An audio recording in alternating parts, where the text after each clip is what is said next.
de este capítulo 20 de Segunda de Crónicas. Nos corresponde a nosotros mantener ese fuego de Dios encendido, amén. Usted y yo que hemos venido esta noche a la casa de Dios, nos corresponde mantener ese fuego encendido, gloria a Dios.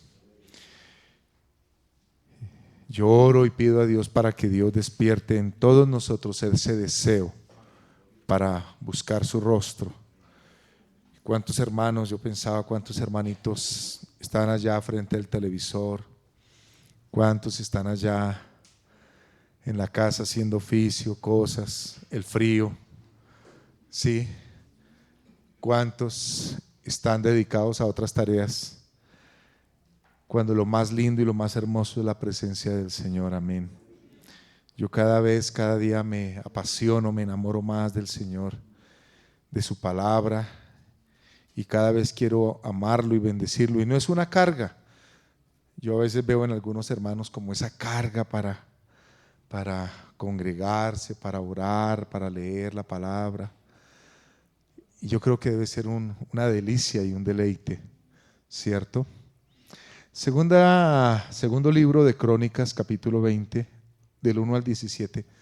Leámoslo todos, es un pasaje muy lindo, muy precioso.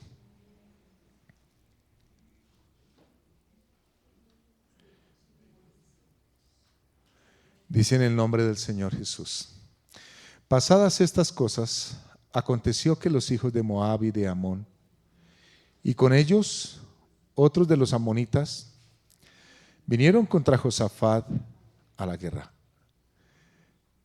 Y acudieron algunos y dieron aviso a Josafat diciendo: contra ti viene una gran multitud del otro lado del mar y de Siria, y aquí están en Hasezón Tamar, que es en Gadi.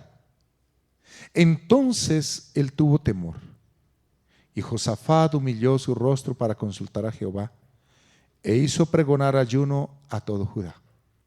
Y se reunieron los de Judá para pedir socorro a Jehová, y también de todas las ciudades de Judá vinieron a pedir ayuda a Jehová. Entonces Josafat se puso en pie en la asamblea de Judá y de Jerusalén, en la casa de Jehová, delante del atrio nuevo, y dijo: Jehová, Dios de nuestros padres, ¿no eres tú Dios en los cielos y tienes dominio sobre todos los reinos de las naciones? ¿No está en tu mano tal fuerza y poder que no hay quien te resista? Dios nuestro, ¿no echaste tú los moradores de esta tierra delante de tu pueblo Israel y la diste a la descendencia de Abraham tu amigo para siempre? Y ellos han habitado en ella y te han edificado en ella santuario a tu nombre, diciendo: si mal viniere sobre nosotros, o espada de castigo, o pestilencia, o hambre, nos presentaremos delante de esta casa y delante de ti, porque tu nombre está en esta casa, y a causa de nuestras tribulaciones clamaremos a ti, y tú nos oirás y salvarás. Ahora pues, he aquí los hijos de Amón y de Moab, y los del monte de Seir, a cuya tierra no quisiste que pasase Israel cuando venía de la tierra de Egipto, sino que se apartase de ellos y no los destruyese. He aquí ellos nos dan el pago, viniendo a arrojarnos de la heredad que tú nos diste en posesión. Oh Dios nuestro, ¿no los juzgarás tú? Porque en nosotros no hay fuerza contra tan grande multitud que viene contra nosotros. No sabemos qué hacer, y a ti volvemos nuestros ojos. Y todo Judá estaba en pie delante de Jehová, con sus niños y sus mujeres y sus hijos. Y estaba allí Jaasiel, hijo de Zacarías, hijo de Benaía, hijo de Jehiel, hijo de Matanías, levita de los hijos de Asaf, sobre el cual vino el Espíritu de Jehová en medio de la reunión. Y dijo: oíd Judá todo, y vosotros moradores de Jerusalén, y tú, rey Josafat, Jehová os dice así: no temáis, ni os amedrentéis delante de esta multitud tan grande, porque no es vuestra la guerra, sino de Dios. Mañana descenderéis contra ellos. He aquí que ellos subirán por la cuesta de Cis, y los hallaréis junto al arroyo, antes del desierto de Jeruel. No habrá para qué peleéis vosotros en este caso. Paraos, estad quietos, y ved la salvación de Jehová con vosotros. Oh Judá y Jerusalén, no temáis ni desmayéis. Salid mañana contra ellos, porque Jehová estará con vosotros. Padre, bendigo esta palabra. Abre la mente y el entendimiento en todos para que podamos entenderla. Te adoramos y te bendecimos, Dios, en el nombre de Jesús. Amén. En primer lugar, hermanos, nos dice que reinaba en Judá un hombre que se llamaba Josafat. Y este hombre Josafat había procurado hacer lo recto delante de Dios. Y leyendo en estos días la palabra del Señor, miraba que algunos reyes de Israel fueron terriblemente malos. En Israel, cuando el reino se divide, no hay ni un solo rey bueno, todos son malos. Pero en Judá hay uno que otro bueno. Cuando estos reyes deciden volver su corazón a Dios, volverse de todo corazón al Señor, Dios los bendice, Dios los prospera, Dios los ayuda. Pero también hubo reyes que empezaron a apartarse de Dios y fueron buscando otros dioses, poniendo su confianza en otros dioses, fueron apartándose y llegaron a hacer cosas terribles, cosas perversas. Algunos reyes inclusive llegaron a sacrificar a sus hijos a Moloc, a quemarlos vivos en sacrificio a Moloc, cosas que Dios abomina. Pero eso empezó por un pequeño descuido, por un apartarse, por un alejarse. Pero cuando hubo reyes, Josafat, Josías, Ezequías, David, cuando hubo reyes que de verdad buscaron al Señor de todo corazón, Dios los bendijo y Dios los prosperó. Pues aquí nos cuenta la historia de Josafat. Josafat, digamos que en un sentido estaba bien, reinando en Judá. El país estaba dividido en Judá y en Israel. Israel era al norte, Judá al sur, la capital de Judá era Jerusalén, y allí gobernaba. Cuando de pronto, nos dice los primeros 2 versículos que hemos leído, llegaron noticias y le dicen que una grande multitud viene contra ellos, viene para pelear contra ellos. ¿Sí? Si usted leyó con atención, dice el verso 2: y acudieron algunos y dieron aviso a Josafat diciendo: contra ti viene una gran multitud del otro lado del mar y de Siria, y aquí están en Hazezón Tamar, que es en Gadi. Las malas noticias llegan de forma inesperada. Las malas noticias no se anuncian. Las malas noticias, incluso, escuche lo que le voy a decir, a veces llegan cuando nosotros más estamos buscando de Dios. Y eso a veces sucede. Cuando uno ora, clama, busca el rostro del Señor, llegan las malas noticias y uno dice: Dios mío, ¿pero por qué? Y yo creo que muchas veces Dios permite para ver si vamos a perseverar. Otras veces el diablo quiere hacernos desmayar, desalentarnos. Pero yo digo que es cuando más tenemos que seguir orando, buscando y adorando el nombre del Señor. Si llegan malas noticias, yo le digo: no se desanime, no se desaliente. Siga orando, siga buscando, siga clamando al Señor. Porque muy pronto, muy cerca, está y llegará la victoria. Amén. Siga orando, no se desanime. El diablo querrá que usted desista de su buen propósito, de su búsqueda de Dios. No le dé gusto al diablo.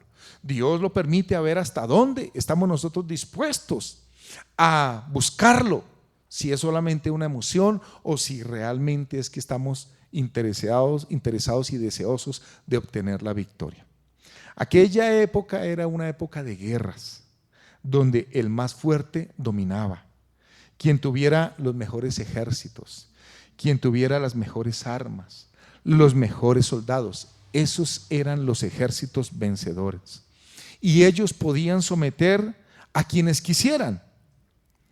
Las malas noticias llegaron a oídos de Josafat, ¿sí? Y eran terribles. ¿Por qué? Porque esos ejércitos fuertes, poderosos, los asirios venían para destruir a la nación. Venían para acabar, para robar, para matar, para destruir. Mejor dicho, eran pueblos que no conocían la misericordia, la compasión, sino que antes ellos se deleitaban haciendo cosas terribles y peores para que los demás pueblos les tuvieran temor. A veces nos llegan malas noticias, a veces nos llegan momentos de adversidad, enfermedades, problemas, pero nunca olvidemos que Dios está sobre todas las cosas, que el Señor está gobernando. Puede que nos parezca a nosotros que Él está muy lejos, muy distante. Él está cerca. Él está del lado nuestro. Ahora, ¿qué hizo Josafat cuando escuchó esa terrible y mala noticia? ¿Por qué? Porque su reino caería. Al primero que mataban era el rey. Venían y se robaban, mataban a los hombres, mataban las mujeres, los niños, saqueaban el país. Era terrible. ¿Y qué hizo Josafat? Nos dice el versículo 3: entonces él tuvo temor y Josafat humilló su rostro para consultar a Jehová e hizo pregonar ayuno a todo Judá. Entonces, la mejor actitud es el humillarse uno delante de Dios. Es lo mejor. A Josafat no le importó que él fuera el rey, que él tuviera muchos honores, vestidos reales, corona, cetro. A él no le importó todos esos títulos. Lo puso a un lado y se humilló delante de Dios. Y humillar significa postrarse ante el Señor. Como lo hemos dicho muchas veces, Dios no desprecia a aquel que se humilla. Y humillarse es reconocer que uno no es nada. Es reconocerse uno a sí mismo incapaz, impotente, ignorante. Pero es reconocer que el Señor es el Dios todopoderoso. Eso significa humillarse. Y yo les digo, mire, cualquier situación que usted esté pasando, póstrese, humíllese en la presencia del Señor. No se demore, no tarde, no lo dude, no espere un minuto más. Humíllese en la presencia del Señor. Humíllese, porque la Biblia dice que el que se humilla será ensalzado, ¿cierto? Pero el que se ensalza será humillado. Entonces, humillarse significa reconocer a Dios sobre todas las cosas. Y este pasaje a mí me llama mucho la atención, porque nos dice que el rey Josafat se humilló, rostro en tierra, ¿sí? Rostro en tierra, su corazón lo derramó delante de Dios. Y mire, queridos hermanos, que esa es la actitud que Dios quiere ver en todos y cada uno de nosotros. No una actitud de orgullo, de soberbia, de altivez. No, es postrarnos y es decir: Señor, tú vives y tú reinas y tú gobiernas. Ahora, no vamos a decir: Señor, yo no tengo pecado, yo no he hecho malo, porque si decimos que no tenemos pecado, lo hacemos a él mentiroso. Todos hemos pecado, todos tenemos cosas de que arrepentirnos, ¿cierto?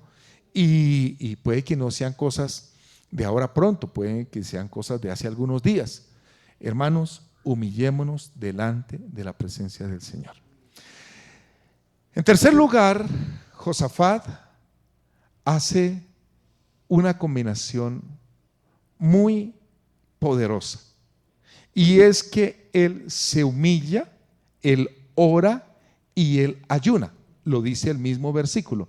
Se humilla, consulta a Jehová, ora, dice el verso 3, y él pregona ayuno a todo Judá. Él no se puso a hacer un censo. ¿A cuánto les gustaría ayunar? ¿Sí?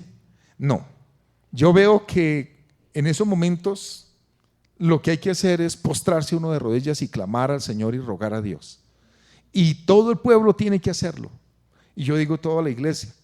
Yo ahora, mientras estamos cantando este momento tan lindo, tan precioso en la presencia del Señor, yo recordaba esa iglesia de Nicaragua, Almolonga es que se llama la población, una población que decidió humillarse delante de Dios.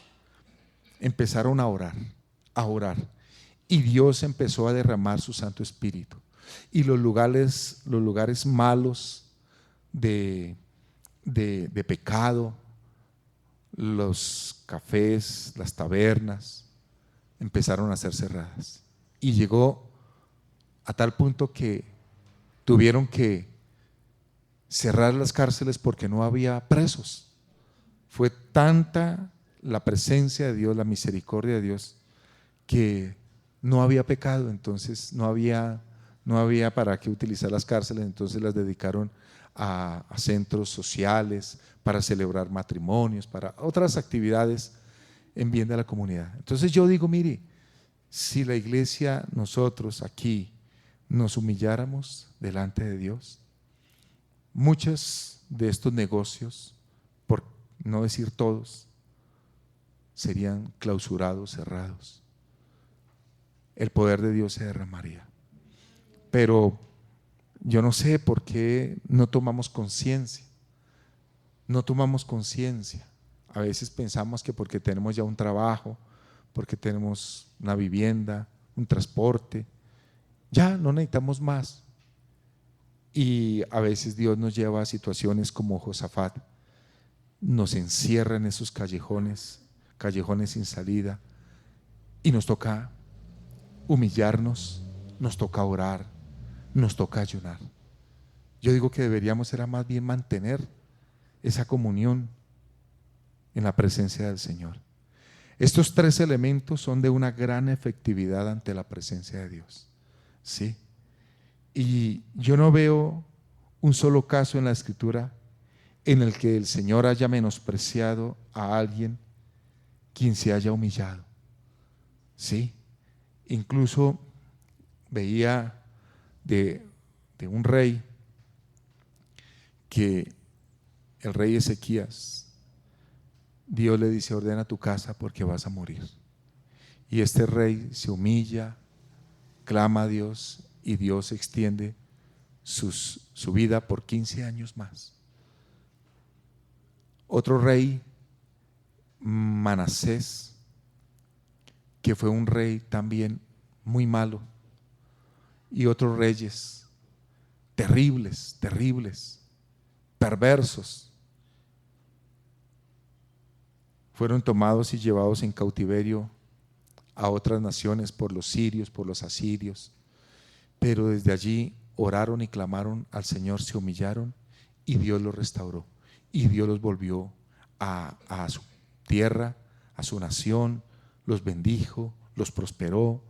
Pero a veces Dios tiene que tomar algunas acciones para que nosotros nos humillemos, oremos, ayunemos delante del Señor. En la Escritura encontramos muchos casos de personas que se humillaron, que se postraron ante el Señor, y Dios obró, Dios actuó. El caso de Ana, el caso de Jacob, el caso de David, de Josías, el caso de Esther. Oraron, clamaron a Dios, y Dios escuchó esa oración. Y yo digo que esta es una combinación muy poderosa, ¿cierto?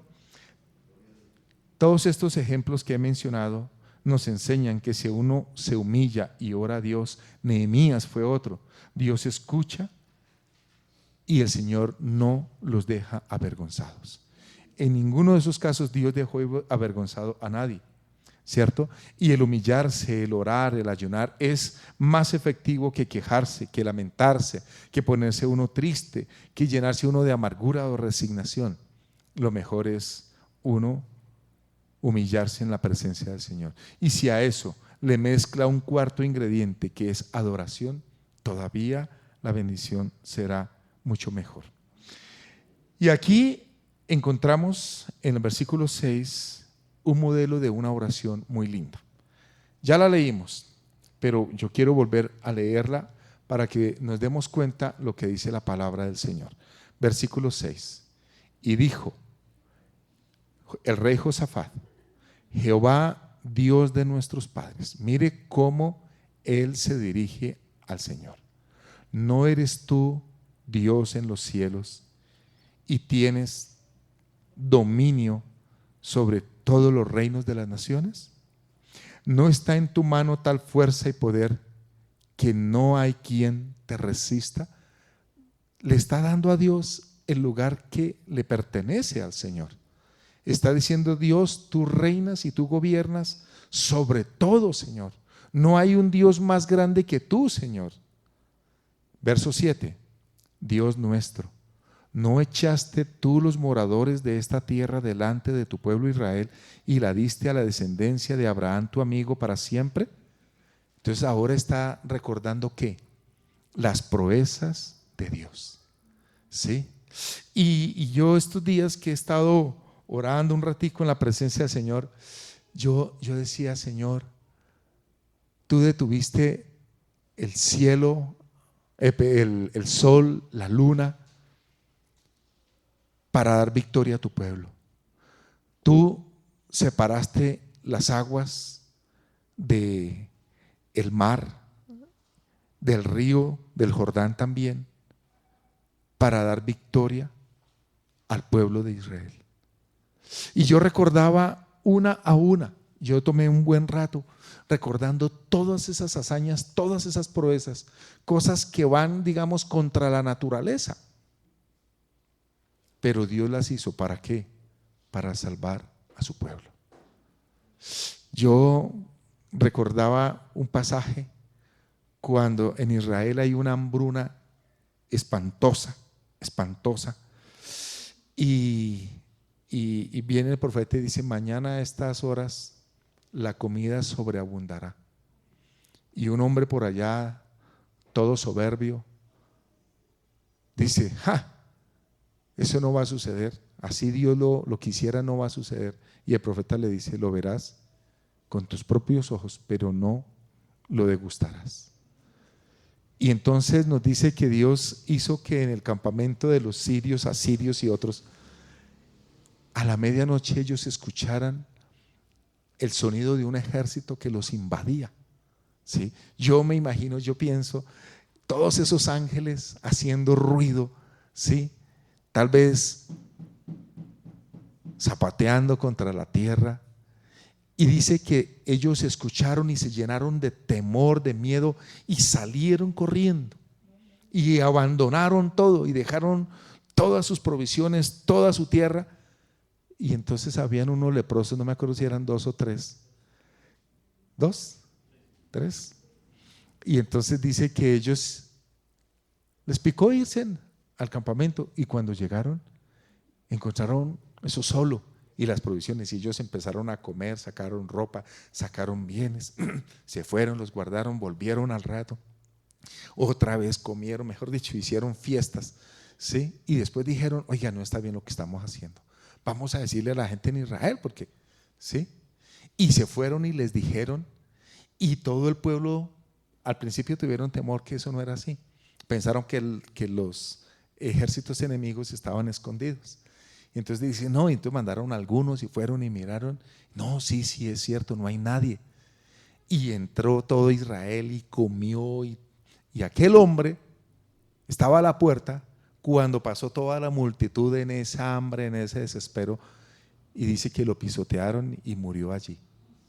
Y lo vio, pero no lo pudo probar. ¿Por qué? Porque no creyó la palabra del Señor.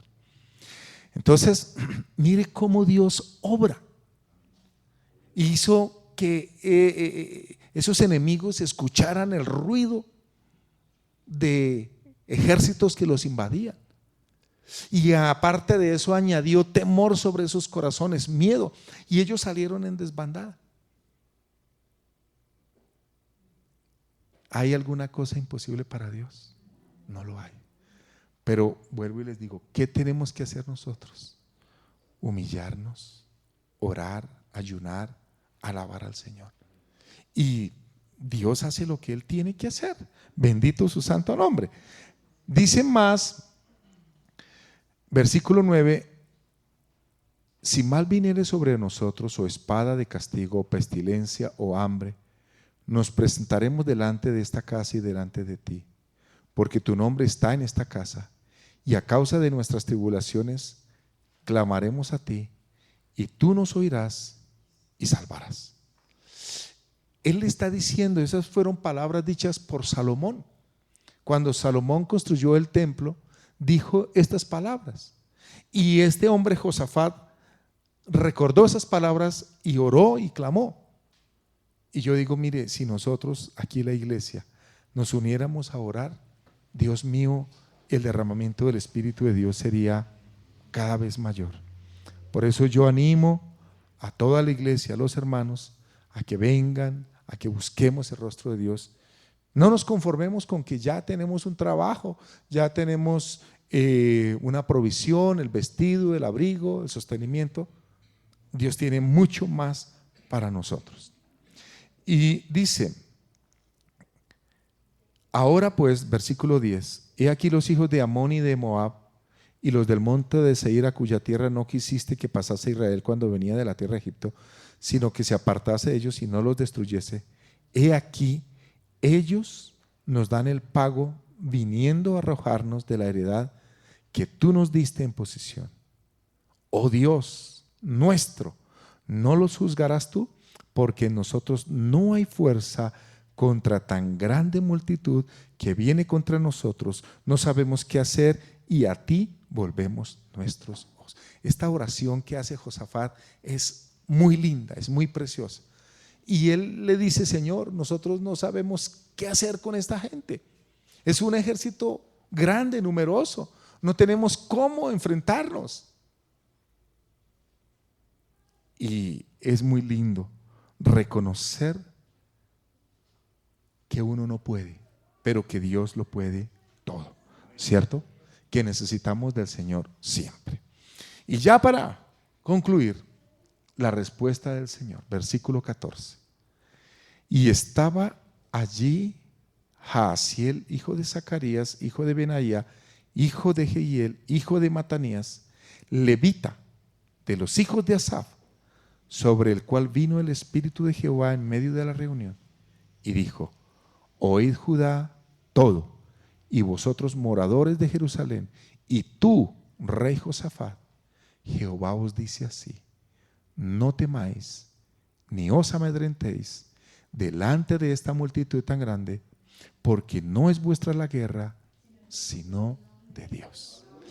Qué palabra tan reconfortante, qué palabra tan hermosa que Dios le habla y le dice a Israel, a Judá, le dice a Josafat: no temáis, no os amedrentéis delante de esta multitud tan grande, porque no es vuestra la guerra, sino de Dios. Imagínense lo que el Señor está diciendo. Traiga su problema delante del Señor, traiga su petición. Y yo sé que Dios nos va a decir estas mismas palabras: no es vuestra la guerra, sino de Dios. Y qué lindas esas palabras cuando el Señor le dice a uno: no temas, no te asustes, no desmaye tu corazón, porque esa guerra no es vuestra, es mi guerra, ¿cierto? Entonces,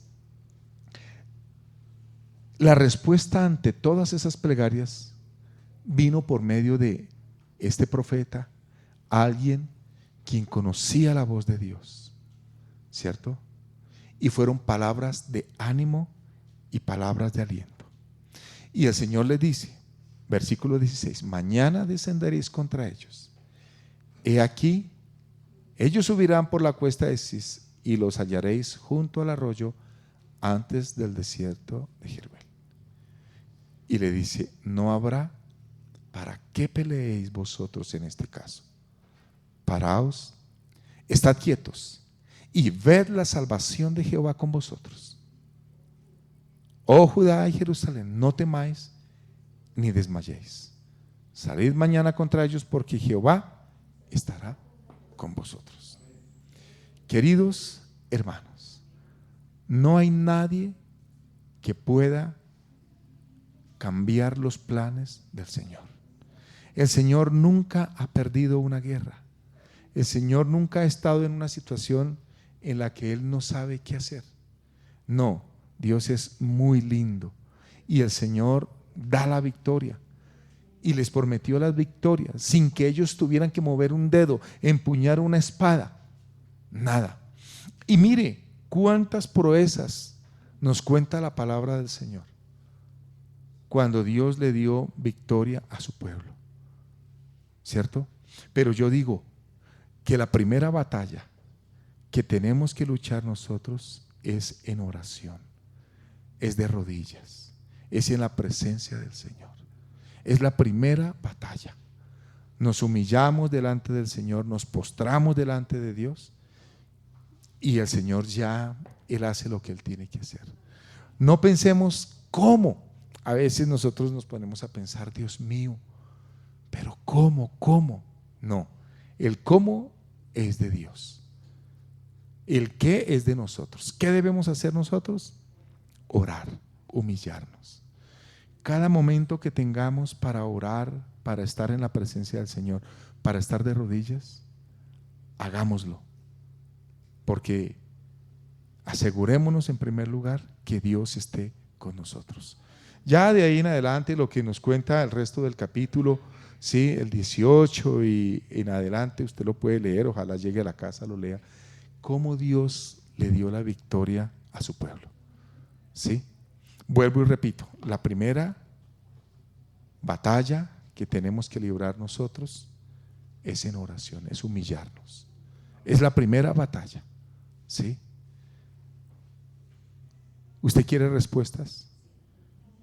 Ya sabemos qué tenemos que hacer. ¿Quiere soluciones? ¿Quiere victorias? Lo primero que tenemos que hacer es orar, humillarnos. Pero hay cosas que nos están robando la bendición.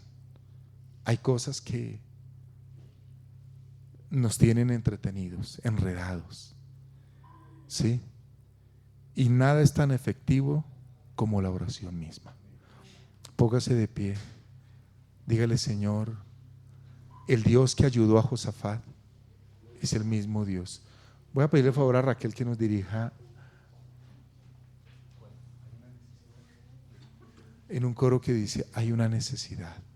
Pero vamos ahora, póngase de pie y ore.